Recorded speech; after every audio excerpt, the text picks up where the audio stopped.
What is going on, everybody? Welcome to another edition of Andrew's Awesome Carcast. As always, I am your host, Andrew Francis, and let's just roll right into it.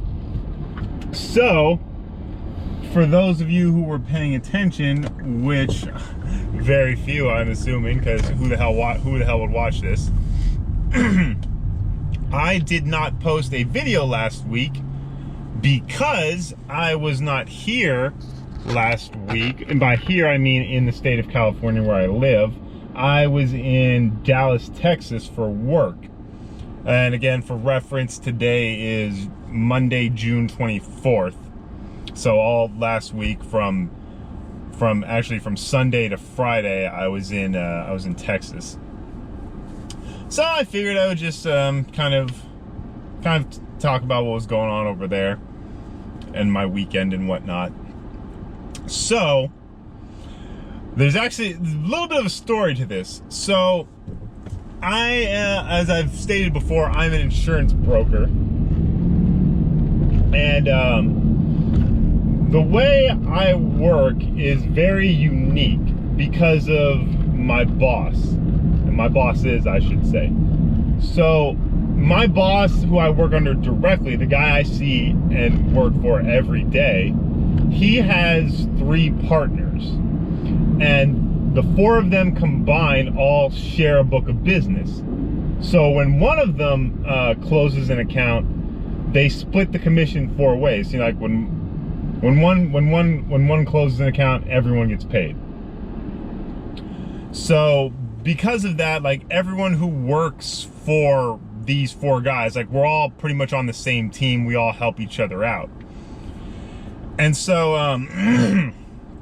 one of the partners, there's actually 2 of them in Dallas, but one of them in particular in Dallas, he was getting a bit busy, you know, a little bit backed up in work. So it was decided a month or so ago that I was going to go out there to Dallas to help him out a little bit and learn about his aspect of insurance more, because I'm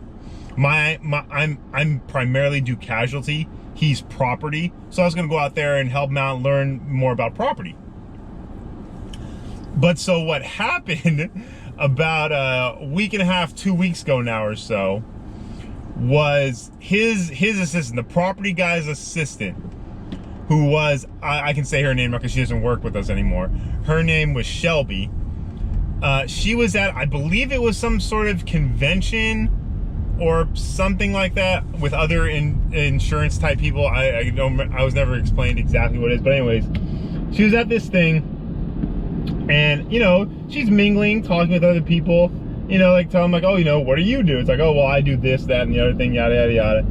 And I guess the people she was talking to got it in her head that she was underpaid and underappreciated for what she does. Because, you know, she told them what she did, and they were like, wow, you do all that for him? And I guess she must have then told them what she makes, because the conversation then drifted to, like, you do all that and you only make that for him? Wow, you should get a raise.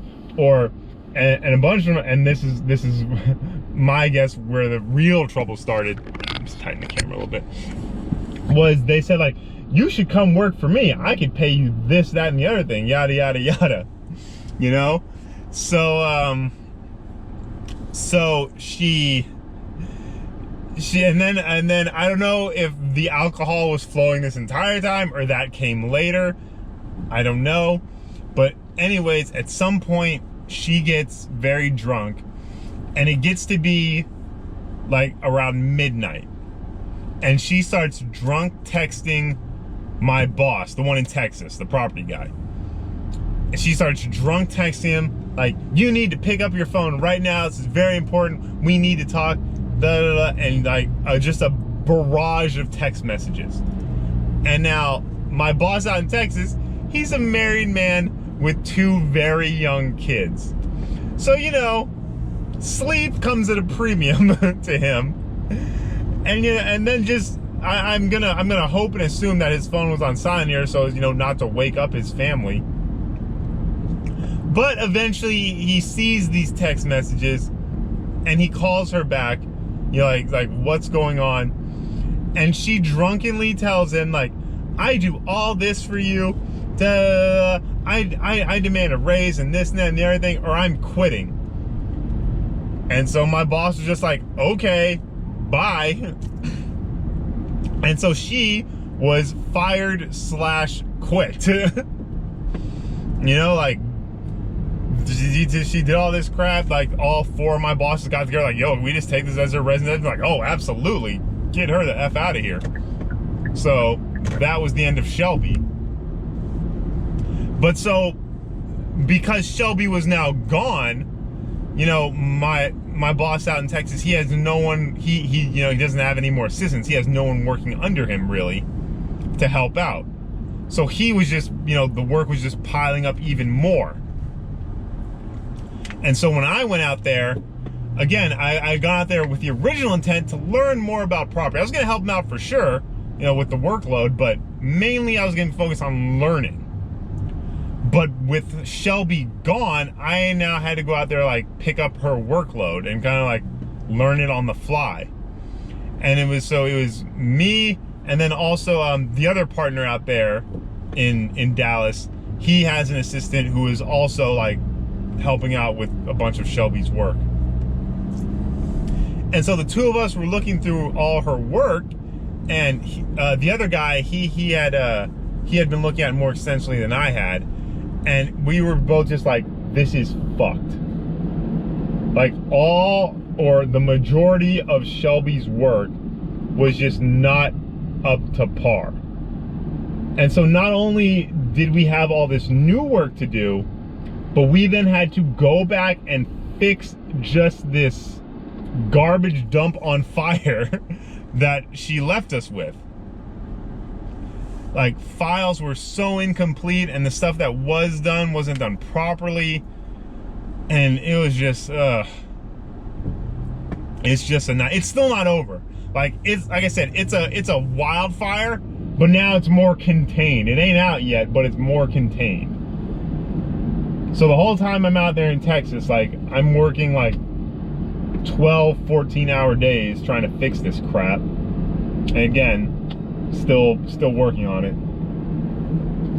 But so that was cool. But it was, don't get me wrong, it was really annoying, but it wasn't as bad as I thought it would be, just because the atmosphere out there in Dallas, in that office, is much more relaxed than the atmosphere in my office.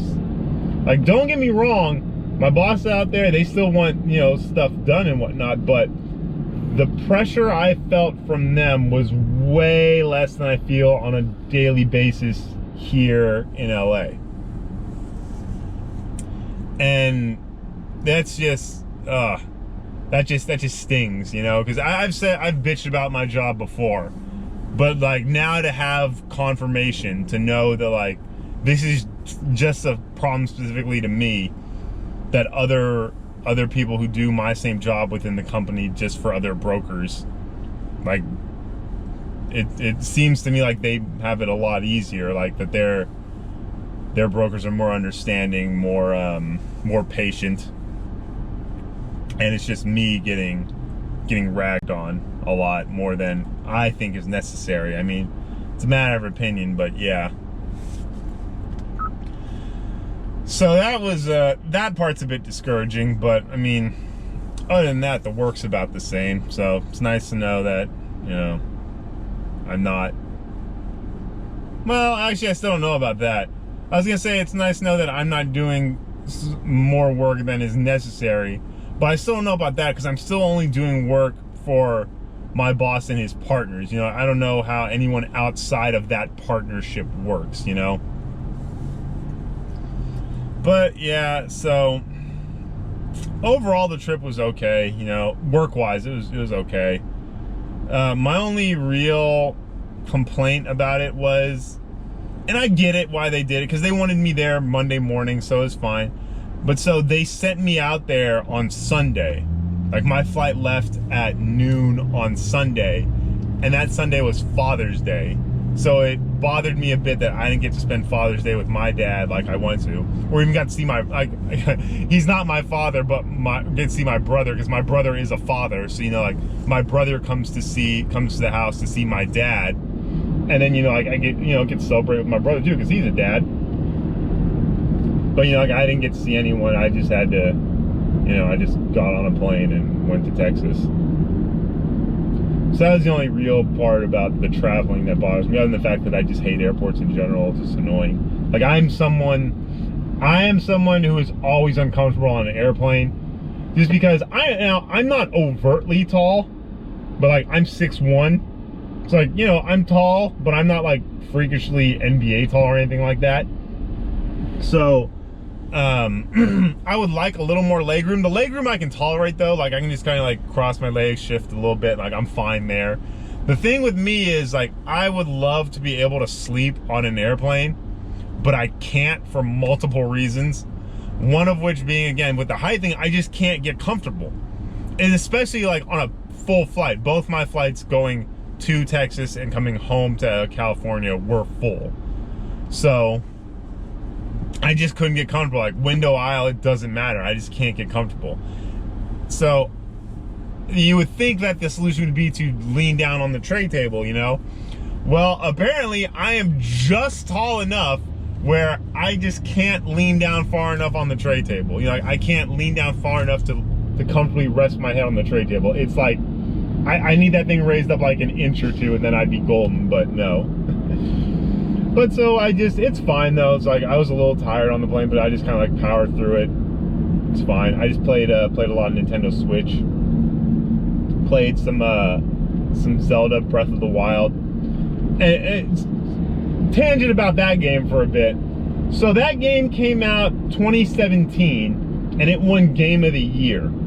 Pretty unanimously. It won a lot of awards. But so I got the game when it first dropped, because I'm a Zelda fan. Loved every Zelda game I played. Favorite's Ocarina of Time. And so, like, Breath of the Wild came out, like, oh yeah, let's go.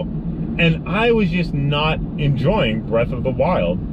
Like, it's a completely new Zelda game. Like, it introduced some mechanics that have never been introduced in Zelda before. And it's just, to me, it's too much crafting. First of all, it's too much crafting. Like, that's not what I look for in a Zelda game.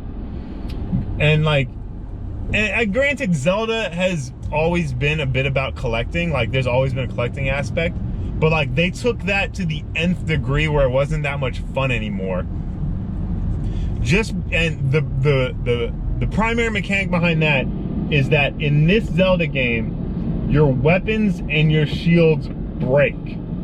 They have a finite lifespan. Like, you could be in the middle of a battle, like swinging away with a sword or a spear or what have you, and you'll get a message that pops up on the screen in white text to say, like, your insert name here weapon is badly damaged, and then it will just shatter. Like, you'll strike the enemy or whatever and it just shatters. So then you have to go into you have to open up your quick menu and equip a new weapon, and then, you know, it's probably something weaker or just another one of the same, I don't know, whatever. But that's just annoying to me. And then you're constantly gotta farm weapons and like farm materials to build weapons. And I don't like that aspect. Like, that's annoying to me.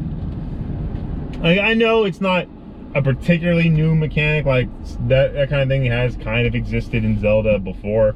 But like, the way they did it in this game, like, it just didn't interest me. It made it too much.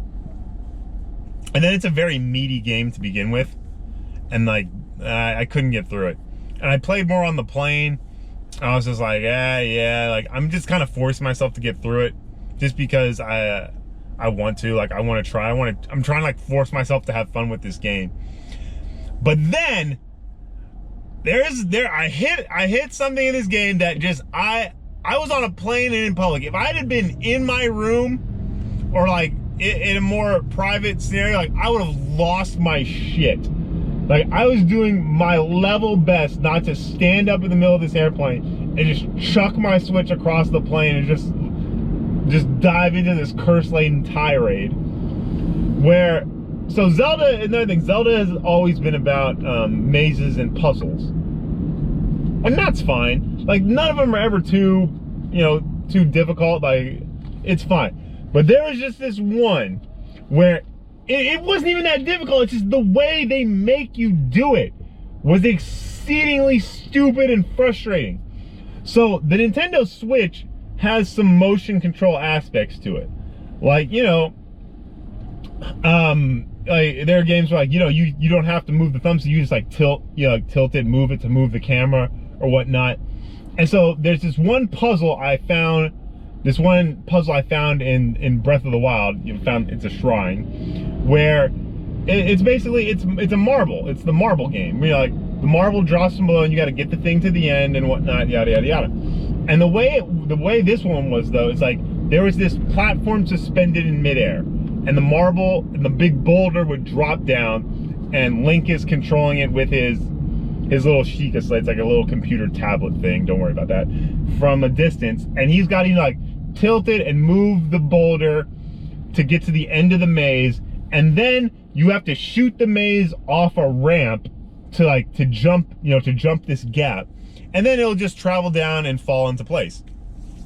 And so they make you do this with the motion controls, and the motion controls, they've been working fine the entire game, but for this maze in particular, Christ on a bicycle, was that shit broken. Just like the view, the angle. So like whenever you would tilt the thing, the maze, like the maze would tilt with it, but it would obstruct your view of exactly where the boulder is rolling. So I swear to God, I was on this puzzle for like, I want to say a good 45 minutes, maybe. I don't know, I wasn't timing it. That's just what it fucking felt like. And so I'm trying to maneuver this thing to the end, and I got it there. I could always get it to the end. Don't get me wrong, it'd fall off a bunch too, but for the majority, I could always get it to the end. But then I could never make the fucking jump. Like, if I could have just tilted the camera a little bit, so I could have had an angle of behind the boulder. I'm looking at it from a side. If I could have an angle behind, I think I could have gotten it done a lot faster. But no. And then, of course, if I could have done this with the fucking joysticks, it would have been done like the first 5 attempts. But no, gotta do it with the fucking stupid broken motion controllers. And so the way I ended up doing it is I fucking cheated it, because I just got tired of getting this boulder through the maze. Like, I could do it, but like it's a, you know, it's a bit of a dredge, you know. It takes a minute or two to get it through, because you have to be kind of like, oh, don't go off the side, don't go off the side kind of thing. So what I did was that I on one attempt, like, the boulder fell off, and so what I did before it could drop down, because there's like a 3-second delay before the puzzle resets up, the boulder drops down, I used the motion controllers in a way where I flipped the maze over. So there's just a flat table, like the boulder would just fall into a flat table, and then so I just then brute force angled it to just you know, line up where it needed to be, and would just fling it off, and just flung it off the side. I did that in like 3 attempts. But like, I shouldn't have to do that. Like, the game should be more intuitive than that. Like, it should be more adaptive. But that was so fucking annoying. And so, but like, in my head, like, while I'm doing this, like, I just want to kill everyone and everything around me. I just want to jump off this fucking plane onto my head and die and be done with this shit. But also in my head, I'm just going, man, this justifies my reasoning of Horizon Zero Dawn should have won Game of the Year that year so much. Like, oh, I felt so justified. This is broken as fuck. I was like, oh, Horizon got screwed. Horizon got screwed. So that's my side Zelda tangent. So back to Texas. Pardon me.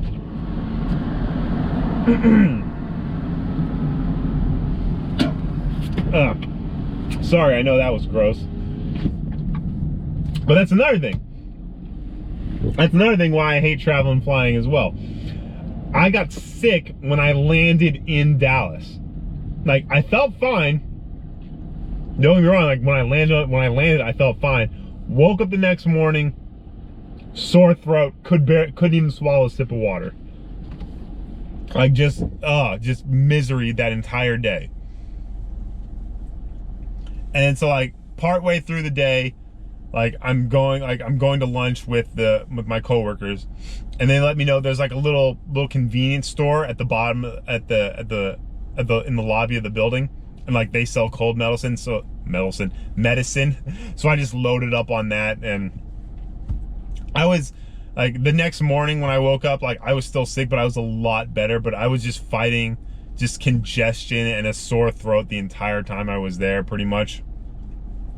So that was fun. And so like I'm still kind of residually dealing with that right now. That's what that was about. I apologize for the grossness there. And the only reason I probably didn't get sick on the flight home was because I took precautions there. Before I got on the plane for the flight home, I took 2 Dayquil, and then I took NyQuil that night when I landed. So I haven't gotten any worse, but I'm just still not back to 100%. But that is what it is. Like I tend to always get sick on planes. It's always a sore throat.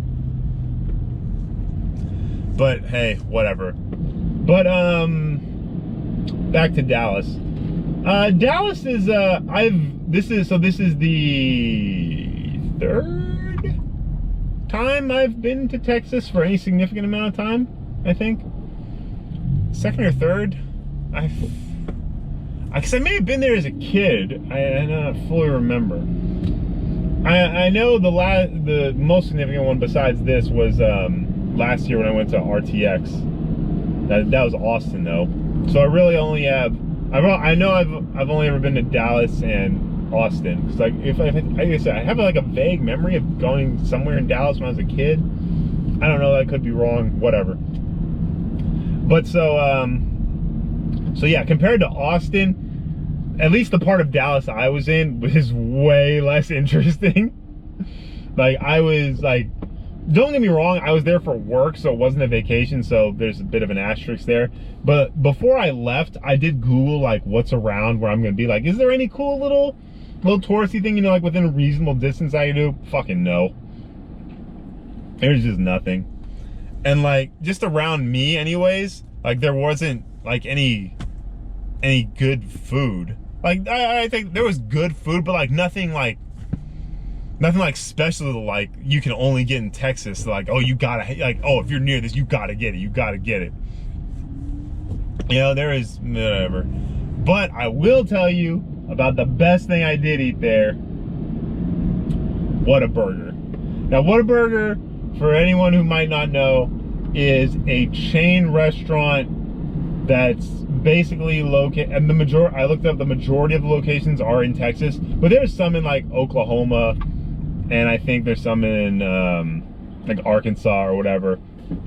But it's a chain burger restaurant that I have heard has been compared to In-N-Out. In-N-Out is, in my opinion and a lot of other people's opinions, like the premier burger restaurant, the fast food chain burger restaurant in California. And it's starting to branch out a little bit. Like it is in Texas now. I did see In-N-Out, I was there. It's in Arizona. I think there's a couple in Vegas as well. But it's primarily in California. Like that's where it originated. Like for the longest time, it was only in Cali. And so Whataburger, in my understanding, is kind of like that same way with Texas. But so this was the first time I had Whataburger. And Whataburger on its own is good. It's very good. I don't think it's better than In-N-Out just on its own, but it's very good. But here's the game changer. Here's that game changer, my friends. At Whataburger, and I've been told this by Andy Cortez of Kind of Funny. Like he said it multiple times on podcasts and on his stream, and what he's tweeted out and whatnot, where you got to get the Whataburger spicy ketchup. So when I went to I landed in Dallas that Sunday, and I looked up what was near me, and I saw there was a Whataburger less than a mile from me. So I was like, this is going down. So that first night I went to Whataburger, and I got a triple stack burger. I was hungry as shit from dealing with the airport and all that. Large fries and a medium drink. And I made sure to get that spicy ketchup, fam. And like I said, the burger on its own, very solid burger. It's a solid burger, very good. but that spicy ketchup is a goddamn game changer. Oh man, is Whataburger spicy ketchup good. Excuse me. That first night I ate it, so they gave me 2 packets. I walked to like I said, whatever is less than a mile. So I walked to Whataburger, got it, then walked back to my hotel room so I could watch some TV while I eat. And so like my food had gotten a little cold, but like it was still fine. But that it wasn't hot and fresh. Excuse me. So when I was eating in my hotel room, I was initially just dunking my fries in the ketchup. And I was like, oh man, this is fucking good. That alone sold me on this fight. I'm like, man, this is good. I had a solid burger here. Like this awesome ketchup and fries. Like this is bomb. But then, so I finished my fries before my burger, and I still had a little bit of the ketchup left. So I was like, huh. And I don't know why. I honestly don't know why I didn't think of this immediately. So I just I dunk my burger in the ketchup packet. It's one of those little trays, plastic kind of containers. It's not the tear and squeeze packets. It's the like I said, a little plastic container. So I dunked my burger in there. And, oh man, did that took it to even another higher level. Like we're just elevating the game here. And I'm just like, oh man, I should have been doing this from the start. And it was just so good. It was so good. And then so I didn't go back to Whataburger until the last night I was there. So Thursday, I went back to Whataburger. And this time, I knew, I was like, okay, I'm gonna eat it here in the restaurant, so it's gonna be nice and hot and fresh. And I made sure to get an extra thing of spicy ketchup. So this time I could dump it on the burger. See, I got my food, immediately put on the burger. Mwah, mwah, mwah. Delicious. Spicy ketchup is a game changer. And I looked, and as soon as I got home, I looked online too. And you can buy this off Amazon. I could buy a bottle of Whataburger spicy ketchup on Amazon, which I most likely will. And I can't imagine that, like I said, just straight up without the spicy ketchup, just burger to burger comparison, In-N-Out Burger versus Whataburger burger. I think In-N-Out is still better. But you add spicy ketchup, Whataburger wins out. But now I'm thinking, let's put this spicy ketchup on an In-N-Out Burger. Let's fucking go. Let's fucking go. So that was by far the best thing about that trip, was going to Whataburger. Oh man. So good. So good. And then and part of the reason why I'm still not in Dallas, because I honestly think if it weren't for 2 factors, I'd probably still be there helping them out there. One is that tomorrow on Tuesday, I have an appointment at the DMV to go get my license renewed. I have to get the real California ID, which is gonna be annoying as shit. So they sent me this the renewal thing back in March, and I went online to book an appointment at the DMV, and all the appointments were taken up until tomorrow. So tomorrow, fucking June 25th is the earliest I could get an appointment. And so it's gotta be done. So I'll have to leave work early tomorrow to do that. But whatever, I don't care about that part. It's just annoying. And the other thing is I live up in the valley, Sherman Oaks area. If you're watching this, you're familiar with the LA area. I live around there. And so the nearest DMV to me would be the Van Nuys DMV. But so that one was full. The only DMV with an appointment that I could get before my birthday, when my license expires, which is July 6th, is in Compton. So it'd be a lot further from my house, but it's only half an hour or so from my office. So I'm gonna come into work tomorrow and just leave work early. So like it's kind of annoying, but whatever. But anyways, that's one reason why I'm not in Dallas, because I told my boss, hey, I got to be back to renew my license, or then I'm gonna have some real trouble. But the other thing is, if you watch this podcast regularly, or have seen the episode where I talked about my sister-in-law, so my brother's wife's dad dying, the memorial service for him was on Saturday. So I flew back Friday evening and then woke up Saturday morning to go to the service. And the service was at the Huntington, which is basically a giant museum in Pasadena, California. And it's a very nice service. And man, it's crazy how many people showed up to that thing. Like, I don't know the exact count, but like I said, the Huntington is a museum, but like they rent it out for events and whatnot. Like this is clearly a thing they do. And it's like we rented out this hall room, and like, man, that thing was full. Like, I don't know exactly how many people were there, but easily over 100, easily. And it was very nice, I knew he wasn't an only child, but I didn't know he was one of 7. Like, that was something interesting I learned. And just getting to learn, hear all these stories about his life and whatnot. It was very nice. It was very nice. Got to learn a little bit more about him. And of course it was rough. Tears were shed on all fronts. And he will be missed. He will absolutely be missed.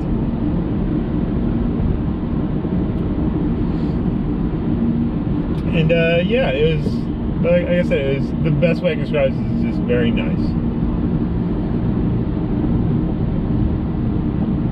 And then, so, yeah, because I don't want to go into too much details about the service. I feel like that was kind of like a personal thing, and I feel like it's not exactly my place to talk about what's going on there. But it's very nice. It's very nice.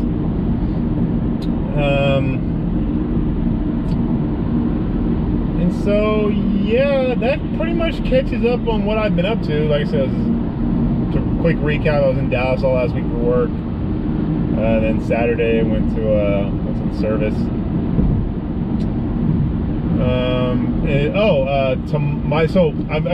I mentioned I'm going to the DMV tomorrow. So that DMV appointment I have is at 2. So that means I get to leave work early. And hopefully, fingers crossed, this appointment doesn't take too long. And I'm hoping I can get home faster than I normally would. And then I'm gonna go try and see Toy Story 4, because that came out Friday while I was on the plane. When I landed, I was in no mood to go see that. And I could have seen it Saturday as well after the service, but like I said, I was just exhausted from the flight, and the funeral took it out. I mean, the service took it out of me emotionally, so I didn't get to do that. I just never got to it Sunday either. So yeah, I'm thinking I might go do that tomorrow. Everything I've heard is amazing. I've loved every Toy Story. Like, I'm a big fan of Pixar. So I'm sure I'm gonna enjoy this. So that'll be fun. And then yeah, after that, pretty much a normal week. But then next week, RTX. Going to RTX. So yeah, I might try and get another podcast recorded before that. Like, maybe I'll review Toy Story 4, or if just by any chance something else interesting in my life happens. But if not, then the next podcast I drop will probably be somewhere around July 10th, 11ish, somewhere around there. Because RTX, I leave for RTX July 3rd. And I get back, that's a Wednesday. I leave Wednesday, July 3rd. And I get back Monday, July 8th. So like I said, I'll probably record a review of that a couple days later. And that'll be my birthday. My birthday is July 6th. So that'll be during RTX. So it'll be great to see all those people out there, party with them. And it's going to be a great time. I cannot wait for that. That's going to be amazing. But yeah, I think that's where I'm going to cut it today. Nice short little 35-minute-ish podcast. But yeah, thanks for watching. If you enjoyed this, be sure to like, share, and subscribe. You know, follow me on Twitter and Instagram at KingFranchise88. And yeah, I will catch you on the next one. Peace.